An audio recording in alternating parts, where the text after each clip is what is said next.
Mongolia की पहचान आज भी चंगेज खान से है। राजधानी उलन बातोर में उनकी 130 फीट ऊंची मूर्ति है, जिसे देखने दुनिया भर से लोग आते हैं।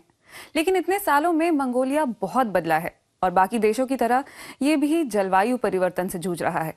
उलन बातोर दुनिया की सबसे ठंडी राजधानी है, इसलिए जरूरी है कि उसके आसपास के जंगलों को बचा कर रखा जा सके। लकड़ी काटने वाली मशीन की तीखी आवाज के साथ शुरुआत टहनियों से। पेड़ों को काटते समय सबसे पहले टहनियां ही काटी जाती हैं।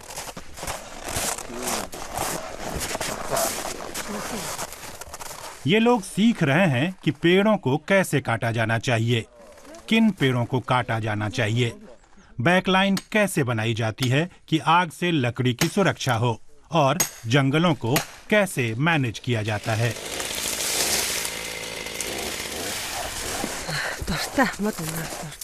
मुझे जंगल का ये काम बहुत अच्छा लगता है। पेड़ काटना मुश्किल नहीं है।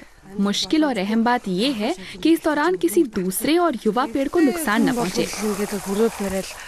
कुछ लोग सोचते हैं कि ये सिर्फ आदमियों का काम है, लेकिन मैं सीख रही हूँ कि वन कर्मी का काम महिलाओं के लिए भी हो सकता है, क्योंकि यहाँ पेड़ काटना नहीं बल्कि जंगल को साफ करना भी सिखाया जाता है।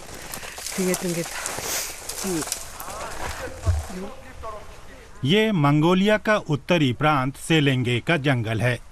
राजधानी उलान बातोर से 200 किलोमीटर उत्तर में स्थित ये जंगल अभ्यास के लिए है। यहाँ फर, चीड़ और देवदार के पेड़ हैं। 2-1 महीने में एक बार वन अधिकारी यहाँ अभ्यास के लिए आते हैं। सेलेंगे के पहाड़ों से साइबेरिया का स्नो फॉरेस्ट टाइगा शुरू होता है।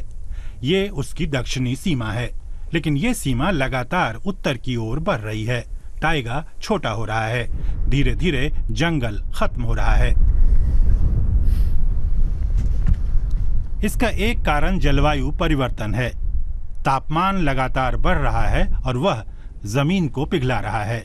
बहुत ज्यादा नमी से जड़ें सड़ रही हैं और पेड़ मर रहे हैं। हिरन, भालू और भेड़ियों के रहने का इलाका खत्म हो रहा है। मंगोलिया का जंगल बहुत सुंदर है, क्योंकि इसे इंसान ने नहीं कुदरत ने बनाया है।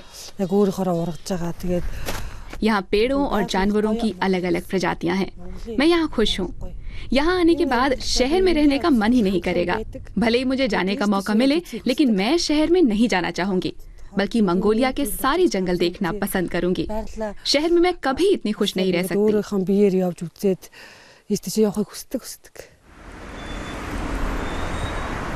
शहर का मतलब है राजधानी उलान बातोर। यहाँ 28 लाख मंगोलियाई रहते हैं। सभी को लकड़ी की जरूरत है घर बनाने और गर्म करने के लिए। शहर के लोगों की जरूरतें बढ़ रही हैं और उन्हें पूरा करने के लिए संसाधनों का इस्तेमाल बढ़ रहा है और पैदा हो रहा है लगातार धुआं। बर्फीले जंगलों के गायब होने का दूसरा कारण इंसान।